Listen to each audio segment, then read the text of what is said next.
প্রিয় শ্রোতা বন্ধুরা নমস্কার, আমি তরুণ। আপনারা সবাই আমার ভালোবাসা নেবেন। বরণীয় মানুষ, স্মরণীয় বিচার এই পর্বে আজকে আপনাদেরকে পড়ে শোনাচ্ছি মৃত্যু থেকে ফিরে এসে অমর ডস্টয়ভস্কি। প্রথম তিনজনকে তিনটি দণ্ডের সঙ্গে বাঁধা হয়েছে, 15টি রাইফেল উদ্যত। এরপরই ডস্টয়ভস্কির পালা, আর কয়েক মিনিট বাদেই মৃত্যু। তখন ডস্টয়ভস্কির বয়স 27। পুওর ফোক এবং দি ডাবল এই দুটি সংক্ষিপ্ত উপন্যাস এবং কিছু ছোট গল্প লিখেছেন মাত্র।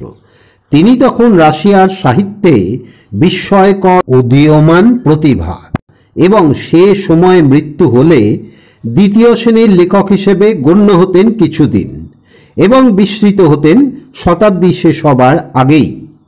তাহলে notes from the underground, crime and punishment, the Devil's, the passage নামেই এখন বেশি পরিচিত, ব্রাদার্স কারমাজোভ এই উপন্যাসগুলি লেখা হতো না, এবং এই ভয়ঙ্কর অপ্রতিরোধ্য গ্রন্থগুলিকে বাদ দিলে বিশ্ব সাহিত্যের ইতিহাসও কিছুটা অন্যরকম হতো।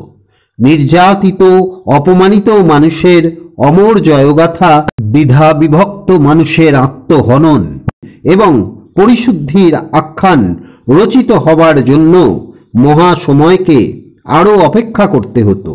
তখনও পর্যন্ত সেই লাজুক নম্র যুবকটি পৃথিবীর প্রায় কিছুই দেখেননি। তখনও মুক্তি পায়নি তাঁর বুকের ভেতরের প্রমত্ত বাতাস।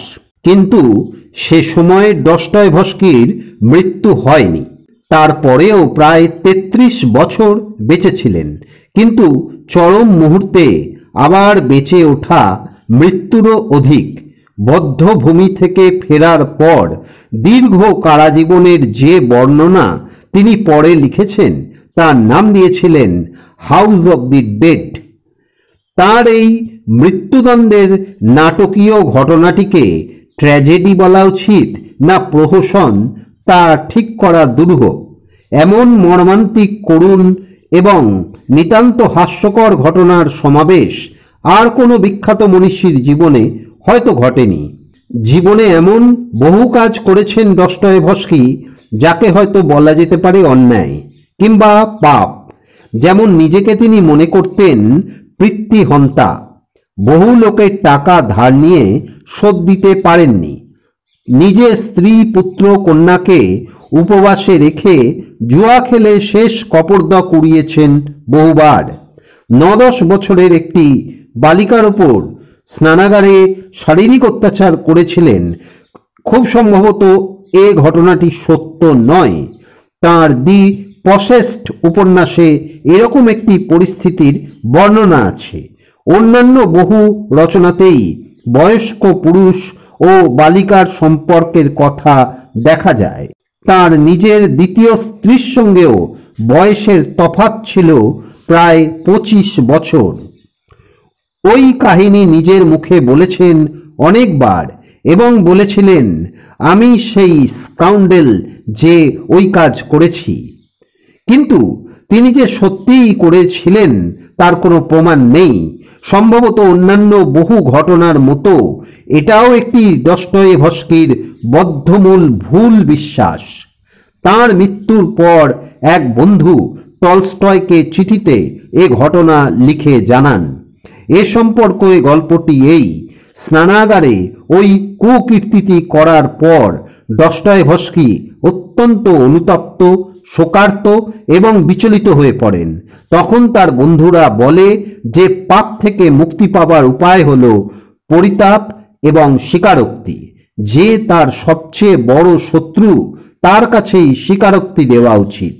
কে তার সবচেয়ে বড় শত্রু? একথা ভেবে ভেবে ডস্টয়ভস্কি শেষ পর্যন্ত টুর্গেনিভকে নির্বাচন করলেন এবং তার কাছে স্বীকারোক্তি করলেন। কিন্তু এ সমস্ত অবৈধ কাজের জন্য ডস্টয়ভস্কি কোনো শাস্তি পাননি। যে জন্য তিনি এ ভয়াবহ অমানুষিক শাস্তি ভোগ করেছিলেন তা নিতান্ত তুচ্ছ এবং অকিঞ্চিতকর। অকারণেই প্রায় বলা যায়। দস্তয়েভস্কির জন্ম হয় রাশিয়ার সমাজতন্ত্রবাদ প্রতিষ্ঠিত হবার প্রায় 100 বছর আগে, 1821 খ্রিস্টাব্দের 30শে অক্টোবর। বাবা ছিলেন মিলিটারি ডাক্তার, ছেলেকে ইঞ্জিনিয়ারিং পড়তে পাঠিয়েছিলেন। সেখান থেকে গ্র্যাজুয়েট হয়ে বেরোবার আগেই বাবা ও মা দুজনেরই মৃত্যু হয়। যখন মায়ের মৃত্যু হয় তখন দস্তয়েভস্কি প্রায় বালক। সেই সময়ই মৃত্যু হয়েছিল মহাকবি পুশকিনের। মায়ের মৃত্যুর সমান কিংবা বেশি শোক বালক দস্তয়েভস্কি পেয়েছিলেন তার কল্পনার সম্রাট পুশকিনের মৃত্যুতে। মায়ের কবরখানায় চুপি চুপি তিনি দাদাকে বলেছিলেন, এ সময় যদি মায়ের মৃত্যু নাও হতো তাহলেও আমি পুশকিনের জন্য শোকের কালো পোশাক পরতাম জানিস। তার দাদা মিখাইলেও কিছুদিন কাব্যচর্চা করেছিলেন। পুশকিন ছিলেন তাঁরও প্রাণাধিক। ছেলেরা থাকতো বোর্ডিংয়ে। বাবা গ্রামের বাড়িতে একটি চাষি মেয়েকে নিয়ে দিন কাটাতেন। ছেলেদের সঙ্গে বেশ নির্দয় ব্যবহার করতেন তিনি। ভীষণ কৃপণতা করতেন। সামান্য অর্থ চেয়ে কত কাতর চিঠি লিখেছেন দস্তয়েভস্কি তার বাবার কাছে। অবশেষে একদিন গ্রামের চাষিদের হাতে খুন হলেন মাইকেল দস্তয়েভস্কি। এই বিখ্যাত লেখকের পিতা পুত্রের প্রতিভা সম্পর্কে বিন্দুমাত্র আভাসও পেয়ে যাননি। বহুদিন পর একজন বৃদ্ধ চাষি যখন শোনে যে তাদের গ্রামেরই ছেলে ফিওডর দস্তয়েভস্কির খুব নাম হয়েছে দেশে, তখন সে অবিশ্বাসের ভঙ্গিতে ঘাড় নেড়ে বলেছিল, যার বাবা অত দুশ্চরিত্র এবং খারাপ লোক ছিল সে কখনো বিখ্যাত হতেই পারে না। পিতার অপঘাত মৃত্যু সম্বন্ধে সারা জীবন দস্তয়েভস্কির মধ্যে একটা অবচেতন অপরাধবোধ ছিল। মনে মনে তিনি নিজেকে মনে করতেন পিতার হত্যাকারী। তার জীবনের শেষ রচনায় ব্রাদার্স কারামাঝোভে নিজের পিতার চরিত্রের প্রতিফলন আছে। জীবনে বহু কষ্ট লাঞ্ছনা সহ্য করেছেন, কিন্তু প্রায় প্রত্যেক তরুণ লেখকেরই যে দুর্ভাগ্য অবশ্য প্রাপ্য, সেই সম্পাদকের অবহেলা কিংবা প্রকাশকের ঔদাসীন্য তাকে ভোগ করতে হয়নি। লেখার প্রথম চেষ্টাতেই তিনি অসাধারণ সার্থকতা লাভ করেছিলেন। যেন চমৎকার এক ভোরবেলায় চোখ মেলে দেখলেন যে তিনি বিখ্যাত। তখন তার বয়স 22 বছর। ইঞ্জিনিয়ারিং স্কুল থেকে পাশ করে সরকারের অধীনে চাকরি করেছিলেন অল্প কয়েকদিন। অত্যন্ত অনিচ্ছা চাকরিতে, তাই তিনি ঠিক করলেন ওসব চাকরি ওকে ছাড়তে হবে, তাকে প্রবেশ করতে হবে সাহিত্য জগতে। সে চাকরির মাইনে সামান্য, সুতরাং অর্থাভাব। এই অর্থাভাব শুরু হয়েছে দস্তয়েভস্কির স্কুল জীবন থেকে এবং জীবনের শেষ দিনটি পর্যন্ত তাকে আশ্রয় করেছিল। টাকা তার পকেটে এলেই জ্বলন্ত কয়লার মতো হয়ে যেত এবং অবিলম্বে পকেট ফুটো করে বেরিয়ে যেত। জীবনের প্রথম থেকে শেষ রচনাটি পর্যন্ত তিনি লিখেছিলেন অর্থের তাড়নায়, অর্থাভাব মেটানোর জন্য। তাঁর আত্মা বন্ধক দেওয়া থাকত প্রকাশকদের কাছে। না লিখলে তার মুক্তি নেই বলেই তাকে লিখতে হতো। সেই সদ্য যুবা বয়সেই অর্থাভাব মেটানোর জন্য লেখার পেশা গ্রহণ করতে চেয়েছিলেন। প্রথমে ভাবলেন জর্জ সাঁত, বালজাক কিংবা শিলার এদের রচনা অনুবাদ করে নিজে ছাপবেন, কিন্তু শেষ পর্যন্ত হলো না প্রাথমিক অর্থের অভাবে। তারপর নিজে একটি ছোট উপন্যাস লিখলেন। সেটাকেও নিজে নিজে প্রকাশ করার পরিকল্পনা ছিল। এমনকি তার শুভানুধ্যায়ীরা যখন বলেছিল নিজে প্রকাশ করার অনেক অসুবিধে কোনো পত্রিকায় পাঠাতে, তখন সেই তরুণ লেখক অহংকারের সঙ্গে বলেছিলেন, আমি তো নাম কিংবা হাততালির জন্য লিখছি না, আমি লিখছি টাকার জন্য, বেশি টাকা পেতে চাই। এবারেও শেষ পর্যন্ত ব্যবসায়ের মূল অর্থ পাওয়া গেল না, সুতরাং যেতেই হলো প্রকাশকের কাছে। সদ্য শেষ করেছেন সেই ছোট উপন্যাসটি, নাম পুওর ফোক। এক বন্ধুর মারফত রচনার পাণ্ডুলিপিটি একদিন পাঠিয়ে দিলেন তখনকার দিনের খ্যাতিমান কবি নেক্রাসভের কাছে। তারপর সারা সন্ধে ছটফট করে কাটালেন। একটি চেনা ছেলের বাড়িতে গিয়ে গোগলের মৃত আত্মা নামের বইটা পড়লেন। সব সময় অস্বস্তি। গভীর রাত্রে বাড়ি ফিরে এলেন, খুবই অস্বস্তি লাগছে, ঘুম আসছে না। তার রচনাটি এখন নেক্রাসভের কাছে। নেক্রাসভ সেই বই পড়তে দিলেন বিখ্যাত সমালোচক বেলেনস্কিকে। বেলেনস্কি শেষ পর্যন্ত পড়ে গ্রন্থাকারকে উদ্গ্রীব হয়ে দেখতে চাইলেন। তাকে বলা হলো নতুন গোগল, বলা হলো আশ্চর্য প্রতিভা। নেক্রাসভ তার রচনা প্রকাশ করবার জন্য 250 রুবল পারিশ্রমিক দিলেন। শুধু লেখকদের মধ্যেই নয়, সাধারণ পাঠকদের কাছেও পুয়োর পোকের লেখক এক বিস্ময় হয়ে রইল। সদ্য ফরাসি দেশ থেকে ফেরা অভিজাত টুর্গেনিভ তপ্ত বন্ধুত্ব জানালেন এই নবীন লেখককে। খ্যাতি ডস্টয়েভস্কিকে বিমূঢ় করেনি। এক রাত্রে একটি গল্প শেষ করে পরদিন সকালে 30 রুবলে সেটা বিক্রি করলেন। গল্পটি টুর্গেনিভের ঘরে উচ্চকণ্ঠে শুনিয়েছিলেন। গল্পটির নাম 9টি অক্ষরে একটি উপন্যাস। পরপর কয়েকটি গল্পের পর আবার উপন্যাস লিখলেন, দি ডবল। লেখক হিসেবে ডস্টয়েভস্কির স্থান দৃঢ় হয়ে গেল। কিছুদিনের মধ্যেই তিনি টুর্গেনিভ ও বেলিনস্কির কাছ থেকে ভৎসনা পেলেন অসংযত জীবনযাপনের জন্য। নেক্রাসভের সঙ্গে মতবিরোধ এবং বিচ্ছেদ হয়ে গেল।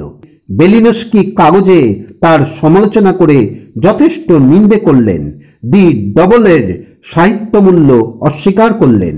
লিখলেন, ওসব ভুতুড়ে ঘটনা এ যুগে অচল। ওরকম পাগলামি ডাক্তারদের বিষয় হতে পারে, লেখকদের নয়। রাস্তা দিয়ে কিছু লোক একটি মৃতদেহ নিয়ে শোকযাত্রায় চলেছে। ডস্টয়েভস্কি এক বন্ধুর সঙ্গে যাচ্ছিলেন সেই পথ দিয়ে। ওই দৃশ্য তার সহ্য হলো না। ছুটে সেখান থেকে পালিয়ে যাবার চেষ্টা করলেন। কিছু দূর গিয়ে অজ্ঞান হয়ে পড়ে গেলেন রাস্তায়। মৃগী রোগের লক্ষণ, সর্বাঙ্গ কাঁপছে। আর একবার এক পার্টিতে ডস্টয়েভস্কি বেশ সহজভাবে মেতেছিলেন। হঠাৎ শেষের দিকে তার মুখ চোখ বদলে গেল। অদ্ভুত ভয় ফুটে উঠল তার সর্বশরীরে। শূন্যগর্ভ কণ্ঠে তিনি প্রশ্ন করলেন, আমি কোথায়? তারপর বাতাস নেবার জন্য ছুটে গেলেন জানলার কাছে। তার মুখে এবং মাথায় কিছুটা ঠান্ডা জল ছিটিয়ে দেওয়া হলো। কিন্তু ডস্টয়েভস্কি দৌড়ে বেরিয়ে গেলেন রাস্তায়। উন্মত্তের মতো দৌড়তে লাগলেন। পেছনে পেছনে ভয়ার্ত গৃহকর্তা ছুটে গেলেন। হঠাৎ ডস্টয়েভস্কি উঠে বসলেন একটা চলন্ত ঘোড়ার গাড়িতে।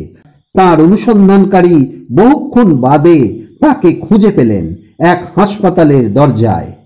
তখন তিনি শান্ত সুস্থিরভাবে বাড়ি যেতে সক্ষম।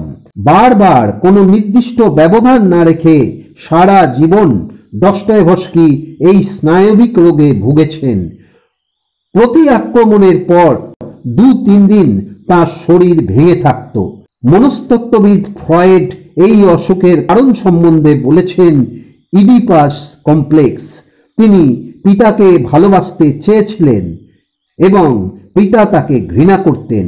পিতার স্নেহ পাবার বাসনা ছিল মাতৃহীন বালকের, তার বদলে পেয়েছিলেন ভয় এবং ঘৃণা। ফলে মনে মনে তার বিরুদ্ধে বিদ্রোহী হয়েছিলেন, তার মৃত্যু চাইতেন। বাবাকে হয়তো আবেগ ভরে অনেক চিঠি লিখেছেন। বাবা তার সংক্ষিপ্ত উত্তর পাঠালেন অতি রুক্ষ এবং নির্দয়ভাবে। তখন বালক ডস্টয়েভস্কি মনে মনে ভাবলেন, একদিন আমি ওই বদমাইশ লোকটাকে খুন করব। পিতার হত্যা সংবাদ তার কাছে যুগপৎ আনন্দের এবং ভয়ঙ্কর। কতকগুলি দুর্বৃত্তের হাতে তার মৃত্যু হয়েছে, কিন্তু তার নিজের হাতও কি পিতৃরক্তে রঞ্জিত নয়? কাজে না হোক চিন্তায় কি তিনি পিতৃহত্যা করেননি? এই পাপবোধ তার জীবনকে পরিবর্তিত করেছে। সাধারণত মৃত্যু সংবাদ বা মৃত্যু দৃশ্যতেই তার মৃগী রোগের লক্ষণ দেখা যেত। পথে শোকযাত্রা কিংবা বেলেনস্কির মৃত্যু সংবাদ তিনি সহ্য করতে পারেননি। প্রতি শুক্রবার দস্তয়েভস্কি এক সান্ধ্য আড্ডায় যেতেন। পুরনো ভাঙা বাড়ি, অন্ধকার সিঁড়িতে একটা লণ্ঠন থেকে আলোর বদলে ধোঁয়া বেরোচ্ছে গলগল করে, তেল পোড়ার গন্ধ।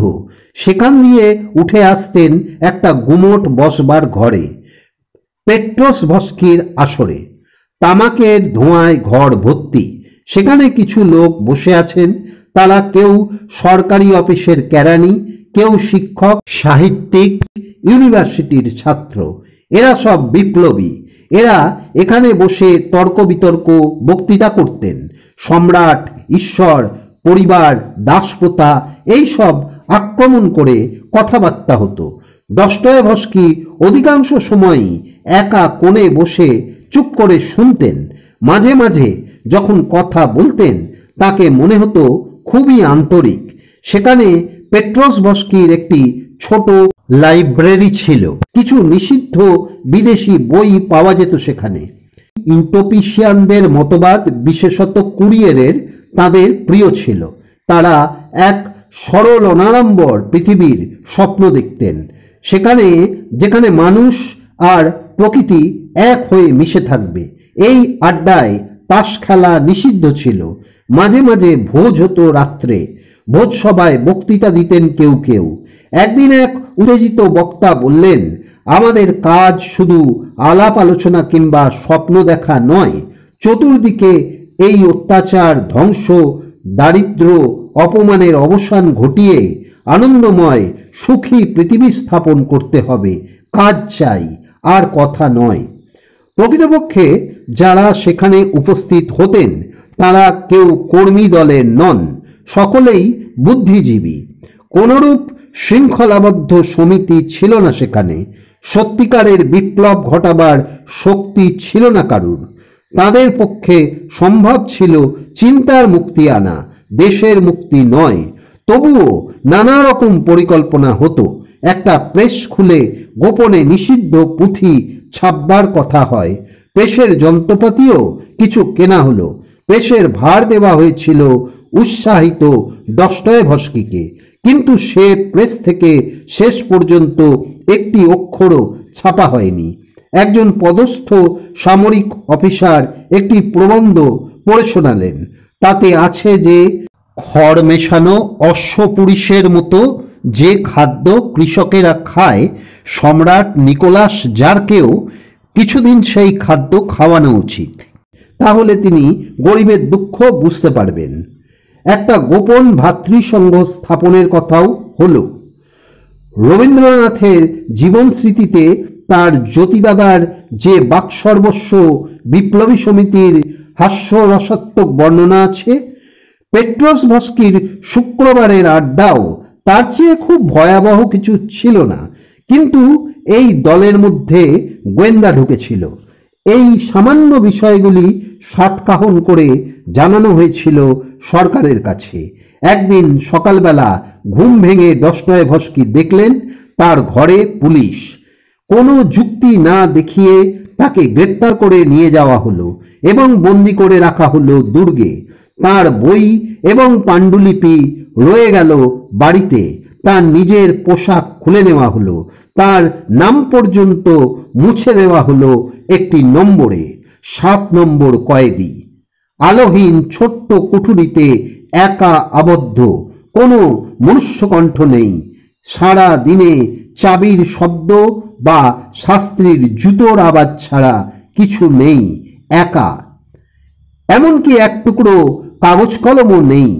কি তার বিরুদ্ধে অভিযোগ, কি শাস্তি হবে, কিছুই জানেন না। আমি তো ষড়যন্ত্রকারী নই, আমি লেখক এবং মনে মনে খাঁটি খ্রিস্টান এবং দেশপ্রেমিক। তবে দিন 15 বাদে তাকে অনুসন্ধান বোর্ডের সামনে হাজির করা হলো। তার শিক্ষা, আয়, কোন কোন লোকের সঙ্গে চেনা পরিচয়, সবকিছু জিজ্ঞাসা। 4 সপ্তাহ পরে আর একবার শুনানি। মৌখিক উত্তরের সঙ্গে তাকে কাগজে কলমে উত্তরগুলি লিখেও দিতে বলা হলো। ডস্টয়েভস্কি স্বীকার করলেন তিনি কোনো কোনো উপলক্ষে শুক্রবার পেট্রোসভস্কির আসরে গিয়েছিলেন, কিন্তু কে আমার আত্মা দেখেছে? তিনি নিজে প্রশ্ন করলেন। আমি যে বিপ্লবী, বদমাশ, ফন্দিবাজ এই সব অভিযোগ করা হয়েছে, কিন্তু তার কতটা আমি ছিলাম তার কে পরিমাপ করেছে? আমি সেখানে দু একবার বক্তৃতা দিয়েছি, কিন্তু কোনো রাজনৈতিক বিষয়ে নয়। কখনো কখনো উত্তপ্তভাবে আমি আমার মত ব্যক্ত করেছি, কিন্তু সেই উত্তেজনা সাময়িক। আমার সুনামি এই যে আমি নিজের মনের ভাব ভালো করে প্রকাশ করতে পারি না। আমার বন্ধুরও সংখ্যা খুব কম এবং তাদের জন্য ব্যয় করবার মতো সময় আরও কম। অন্য সকলের মতো আমিও সেন্সর প্রথা, পশ্চিম ইউরোপের সাম্প্রতিক ঘটনার কথা বাড়িতে আলাপ আলোচনা করেছি। শ্বাসরুদ্ধ করা নাটক সেখানে উন্মুক্ত হচ্ছে। শতাব্দীর প্রাচীন প্রথা ভেঙে যাচ্ছে। যে দেশ থেকে রাশিয়া তার সংস্কৃতি পেয়েছে, সেই ফরাসি দেশ, সেখানকার কথা আলোচনা করা কি অন্যায়? ফরাসি দেশে যা ঘটছে তার হয়তো ঐতিহাসিক উপযোগিতা আছে, কিন্তু তা স্বৈরতন্ত্রের শত্রু হবে এর কোনো মানে নেই। আমাকে তাহলে শিক্ষিত করে কি লাভ হয়েছে যদি আমি মাঝে মাঝে নিজের মতামত ব্যক্ত করতে না পারি? হ্যাঁ, আমি বেলিনস্কির নিষিদ্ধ চিঠি একদিন সভায় পড়েছিলাম, কিন্তু সেই সঙ্গে গোগলের উত্তর পড়েছি। ভাবভঙ্গিতে বা কণ্ঠস্বরে আমি মত প্রকাশ করিনি সে সময়। প্রকৃতপক্ষে আমি বেলিনস্কির ধারণারই বিরোধী। ডস্টয়েভস্কি আরও বললেন, তাদের আসরে যা কথা হতো সবই নিজেদের মধ্যে সীমাবদ্ধ। সব সময়ই পেট্রোসভস্কিকে ভয়ঙ্কর লোক মোটেই মনে না হয়ে বরং মজার লোক মনে হতো। তিনি নিজে একজন ইতিহাস ও অর্থনীতির অনুরক্ত ছাত্র। সেই হিসেবে সমাজতন্ত্রবাদের সব দিক খুঁটিয়ে জানতে চেয়েছেন, কিন্তু নিজে সমাজতন্ত্রবাদী মোটেই নন। স্পষ্ট বোঝা যাচ্ছে ডস্টয়েভস্কি পরিতাপ বা আত্মসমর্পণ করেননি, অথবা নিজের প্রতি অভিযোগগুলি অপরের উপর আরোপ করতে চাননি। তার দলের কয়েকজন শেষ পর্যন্ত তা করেছিল যদিও। তদন্ত সমিতি ধীর অলসভাবে চলতে লাগলো অফিসারদের খেয়ালখুশি অনুযায়ী, এবং এরই নাম সরকারি ভাষায় বিচার। আর এই দীর্ঘ সময় বন্দীরা জেলে রইল। ডস্টয়েভস্কির মনে হতে লাগলো তার কোনো গতকাল ছিল না, তার কোনো আগামীকাল নেই। অনুসন্ধান বোর্ড শেষ পর্যন্ত পেট্রোসভস্কির বাড়িতে বৈঠক ছাড়া কিছুই জানতে পারল না, আর সেই কারণেই বোধহয় বিরক্ত হয়ে 28 জনের মৃত্যুদণ্ড দিয়ে দিল। তার মধ্যে ডস্টয়েভস্কিও একজন এবং উল্লেখযোগ্য অপরাধী। ডস্টয়েভস্কির কোনো বিবৃতি দেওয়ার আছে কিনা জানতে চাওয়া হলো। তিনি লিখে জানালেন, আমি সরকারের বিরুদ্ধে কখনো বিদ্বেষমূলক কাজ করিনি। যা আমি করেছি তা সবই আগে থেকে না ভেবে সাময়িকভাবে, যেমন বেলেনস্কির চিঠি পড়া। যদি আমি কখনো স্বাধীনভাবে আমার মত প্রকাশ করে থাকি, তবে বলেছি আমার অন্তরঙ্গ বন্ধুদের মধ্যে, যারা আমার কথার অন্তর্নিহিত উদ্দেশ্য বুঝতে পারবে এবং আমাকে যারা চেনে। আমি আমার সন্দেহ মোচন করবার জন্য কখনো কোনো উপায় খুঁজে বেড়াইনি। আরও কিছুদিন নির্জন কারাবাসের পর ডস্টয়েভস্কি শরীরে শীতের দাঁত অনুভব করলেন। তাঁরা বন্দী হয়েছিলেন এপ্রিল মাসে। তিনি জানতেও পারলেন না যে বিচারকরা আরও 14 জনের সঙ্গে তাকে মৃত্যুদণ্ড দিয়েছে। যথাসময়ে আদালতের রায় চূড়ান্ত বিচারকের কাছে দেওয়া হলো। জুরিরা বললেন এরা সকলেই যথার্থ অপরাধী, এবং যেহেতু রাজনৈতিক অপরাধের দলপতি এবং অনুচরদের মধ্যে কোনো প্রভেদ করা হয় না, সেজন্য সকলেই মৃত্যুদণ্ডের যোগ্য। যাই হোক, আসামিরা যেহেতু সকলেই যুবক এবং অনুতপ্ত এবং পরিকল্পনাগুলি একটাও কাজে লাগানোর সময় পাননি, সুতরাং তাদের সশ্রম কারাদণ্ড দেওয়া হোক। অপরাধের গুরুত্ব অনুযায়ী ডস্টয়েভস্কির স্থান 10ম। তার 8 বছরের কারাদণ্ড। তালিকার শীর্ষে পেট্রোস ভস্কি, তাঁর আজীবন। শেষ সম্মতির জন্য এই নির্দেশ পাঠানো হলো সম্রাটের কাছে। মহানুভব সম্রাট নিকোলাস বন্দীদের প্রতি উদারতা দেখাতে চাইলেন। মৃত্যুদণ্ড রোহিত রায়ে তিনি সম্মতি দিলেন। কারুর কারুর কারাবাস হ্রাস করলেন। দস্তয়েভস্কির নামের পাশে তিনি লিখলেন কারাদণ্ড 4 বৎসর এবং তারপর নিজের পদমর্যাদা অনুযায়ী সৈনিক জীবন। এত সামান্য কারণে লোকগুলিকে এই রকম নির্দয় শাস্তি দেবার কারণ ফরাসি বিপ্লব দেখে আতঙ্ক, যাতে বিপ্লবের ঢেউ এদেশেও না আসে। সম্রাট নিকোলাস ছিলেন আত্মম্ভরী স্বভাবের। নাটকীয় ঘটনা বড় ভালোবাসতেন। তিনি অল্প হেসে শেষ নির্দেশ জানালেন, শহরের মধ্যে কোনো উন্মুক্ত স্থানে নিয়ে গিয়ে বন্দীদের প্রতি মৃত্যুদণ্ড ঘোষণা করা হবে এবং শাস্তির সমস্ত ব্যবস্থা করা হবে, যেন ওরা ভাবে যে সত্যি একটু পরে মৃত্যু। বন্দীরা শেষ পর্যন্ত যখন মৃত্যুর জন্য সম্পূর্ণ প্রস্তুত হবে, ঠিক তখন তাদের জানিয়ে দিও যে সম্রাট তাঁর অশেষ দয়ায় বন্দীদের জীবন উপহার দিয়েছেন। আরম্ভ হলো চূড়ান্ত হাস্যকর করুণতম নাটক। 22 ডিসেম্বর সকালবেলা দস্তয়েভস্কি ঘুম থেকে উঠে দেখলেন কারাগারে কিরকম সাড়া পড়ে গেছে। একটু বাদে তাদের ঘোড়ার গাড়ি করে কোথায় নিয়ে যাওয়া হতে লাগলো। দুপাশে উন্মুক্ত তরবারি হাতে রক্ষী। অন্তহীন যাত্রা 3-4 মাইল একসময় শেষ হলো। বরফ বিছানো একটি পার্কে তারা এসে উপস্থিত হলেন। এই পার্ক তার খুব চেনা, তবু অন্যরকম দেখাচ্ছে। এত ভোরে প্রচুর জনতা, অগণিত সৈন্য, মাঝখানে 3টে দণ্ডওয়ালা একটি উঁচু কাঠের মঞ্চ, কালো কাপড়ে মোড়া। পরপর আরও গাড়িতে করে বন্দীরা এলো। অনেকদিন পরে দস্তয়েভস্কি অন্য বন্দীদের দেখতে পেলেন।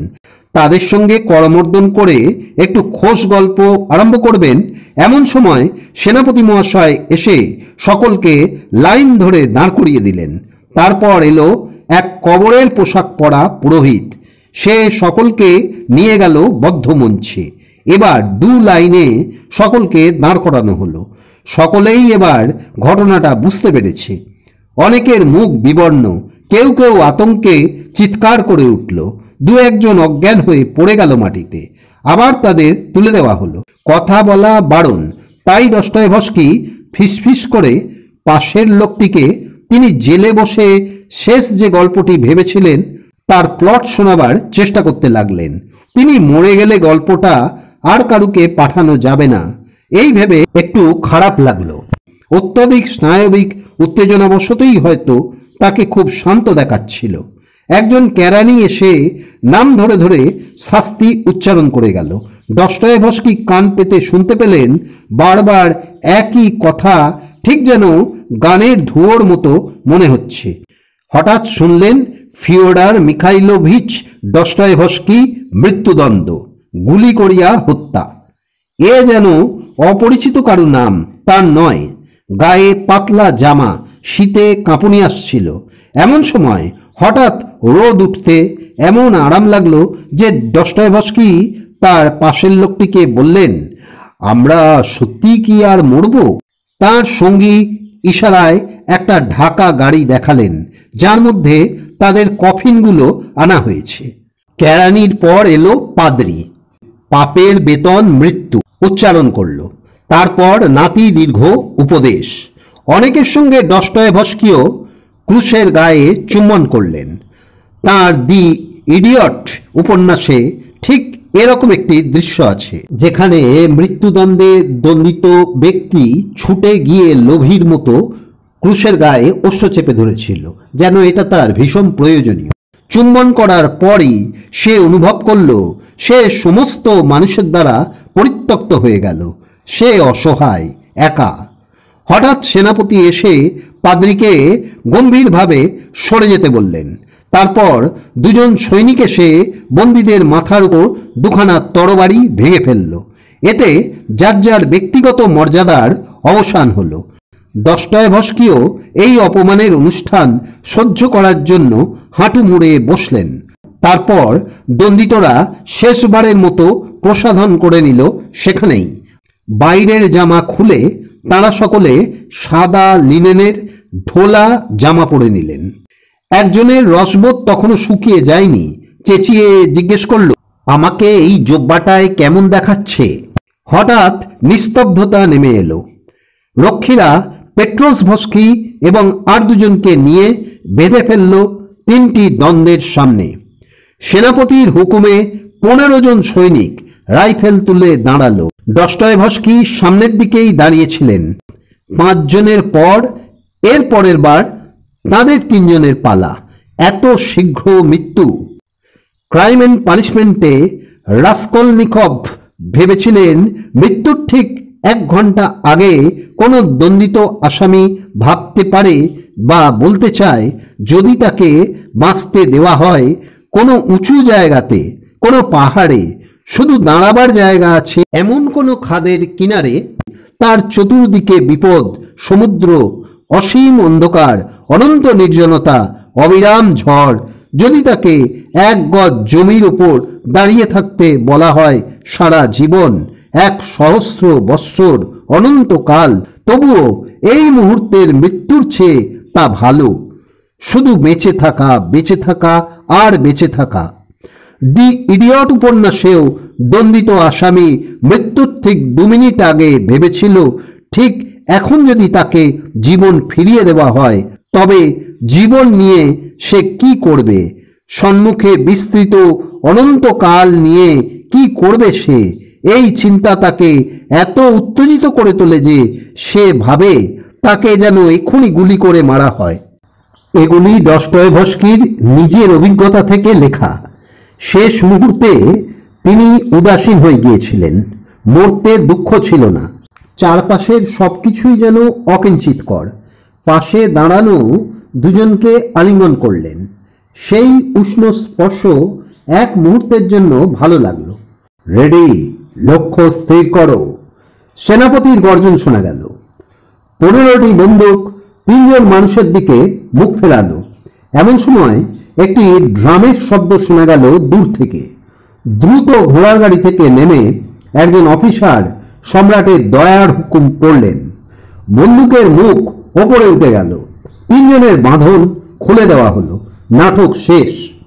ঘোষণার সঙ্গে সঙ্গে অনেকের মধ্যেই হিস্টিরিয়ার লক্ষণ দেখা গেল। 2 জন তৎক্ষণাৎ হাঁটু মুড়ে বসে প্রার্থনা করতে লাগলেন।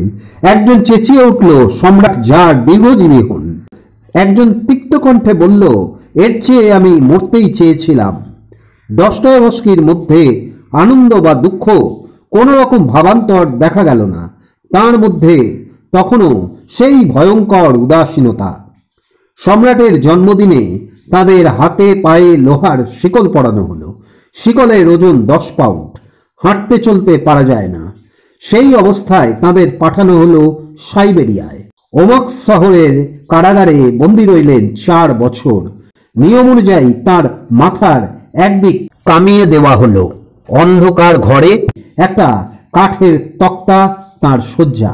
সাইবেরিয়ায় বন্দিনিবাসের নিষ্ঠুরতা বর্ণনার অতীত। আত্মশুদ্ধির জন্য দস্টয়েভস্কি যে নির্যাতন এবং যন্ত্রণা ভোগের কথা বর্ণনা করেছেন, তার নিজের কষ্টভোগ বোধহয় তার চেয়েও বেশি। সেই কারাগারের অন্য বন্দীরা বেশিরভাগই ছিল খুনে গুন্ডা বদমাশ। তারা ভদ্রলোক বলে দস্টয়েভস্কিকে ঘৃণা করত। কর্তৃপক্ষ বেশি অত্যাচার করত কয়েদিদের ওপর। এই সময় থেকেই দস্টয়েভস্কির মৃগী রোগ ভয়ানক বেড়ে যায়। একবার জেলখানায় চাবুক খেয়েছিলেন এজন্য। জেলখানার অভিজ্ঞতা নিয়ে যে বই লিখেছিলেন, পরে তার নাম দিয়েছিলেন the house of the dead.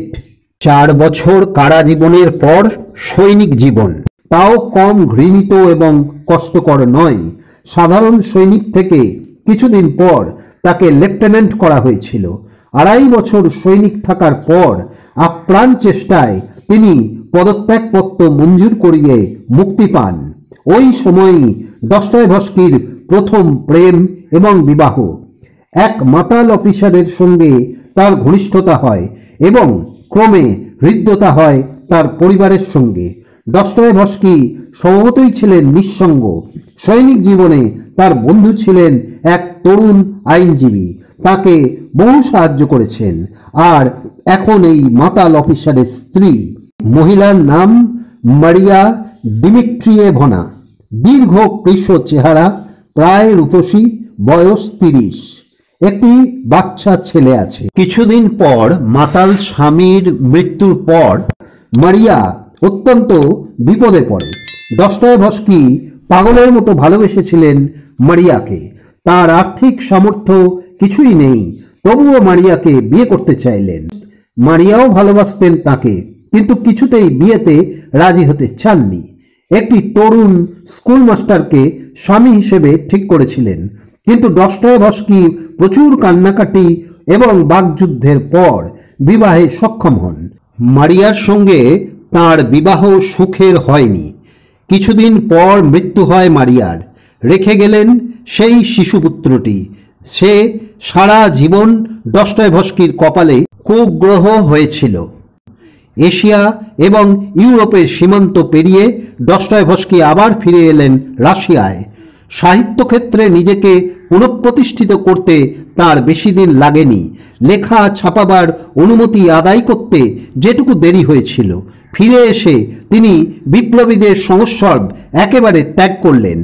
ফিরে এসে তিনি অন্যান্য লেখার সঙ্গে আরম্ভ করলেন দি ইনসান্টেড অ্যান্ড ইনজিওর্ড। তারপর জেলখানার জ্বলন্ত স্মৃতি, the house of the dead. Paulina নামে একটি মেয়ে একটি গল্প লিখেছিল ডস্টয়েভস্কির ভাইয়ের পত্রিকায়। টগবগে, তেজি, রূপসী সেই মেয়েটি ডস্টয়েভস্কির সংস্পর্শে এলো এবং মেয়েটি তার জীবনের প্রথম অভিজ্ঞতা লাভ করল সেই বিখ্যাত লেখকের কাছ থেকে। সে ছিল বেপরোয়া, কোনো নিয়ম নীতি মানত না। ডস্টয়েভস্কি তার সঙ্গে বিদেশে চলে গেলেন। দিন কাটাতে লাগলেন এক হোটেলে। তারপর কিছুদিনের মধ্যেই অন্য একটি স্বাস্থ্যবান ছেলের সঙ্গে মেয়েটি চলে যায়। এরপর থেকে ডস্টয়েভস্কির জীবন প্রায় একই রকম যন্ত্রণাময়। মাঝে মাঝে এপিলেপসির আক্রমণ, প্রচণ্ড অর্থাভাব, পাওনাদারের তাড়া, প্রকাশকদের কাছ থেকে অগ্রিম অর্থ নেওয়া, আবার জুয়া, আবার অভাব, আবার অর্থভিক্ষা। প্রকাশকদের তাড়নায় মাঝে মাঝে খুবই অনিয়মিতভাবে সাহিত্যের এক একটি অবিনশ্বর কীর্তিগ্রন্থ লিখে দেওয়া। অর্থাভাব একটুও দূর হল না। টলস্টয়, ডস্টয়েভস্কি এবং তুর্গেনিভ, এই তিনজনকে বলা হতে লাগলো রাশিয়ার শ্রেষ্ঠ লেখক তিনজনের কেউ কারো বন্ধু নয়। ডস্টয়েভস্কি ওদের দুজনকে সহ্য করতে পারতেন না, মূলত ওদের বিপুল অর্থের জন্য। ইতিমধ্যে তিনি তাড়াতাড়ি লেখার জন্য একটি মেয়েকে স্টেনোগ্রাফার রেখেছিলেন এবং কিছুদিনের মধ্যে তাকে বিয়ে করে নেন। এবং দ্বিতীয় স্ত্রী আনা যেমন রূপসী তেমনি ধীমতী, যিনি আজীবন ডস্টয়েভস্কিকে সামলেছেন বলা যায়। অত্যন্ত অভাব অভিযোগের মধ্যে হয়তো প্রকাশকের কাছ থেকে বা নিজের ভাইয়ের কাছ থেকে কিছু অর্থ পেলেন। সেই অর্থ তৎক্ষণাৎ বাড়িয়ে ফেলার দুর্মর বাসনায় তিনি চলে যেতেন জুয়ার আড্ডায় এবং চমৎকারভাবে টাকাগুলো ডানা মেলে উড়ে চলে যেত অন্যের পকেটে। আবার ফিরে আসতেন স্ত্রীকন্যার কাছে সম্পূর্ণ নিঃস্ব হয়ে। অত দুর্যোগের মধ্যেও লেখা পছন্দ না হলে কিছুতেই ছাপতে দিতেন না। পাওনাদার প্রকাশকরা ছিঁড়ে খাচ্ছে, তবুও তিনি প্রায় একটি সম্পূর্ণ উপন্যাসের কপি পছন্দ হয়নি বলে নষ্ট করে ফেলেছেন।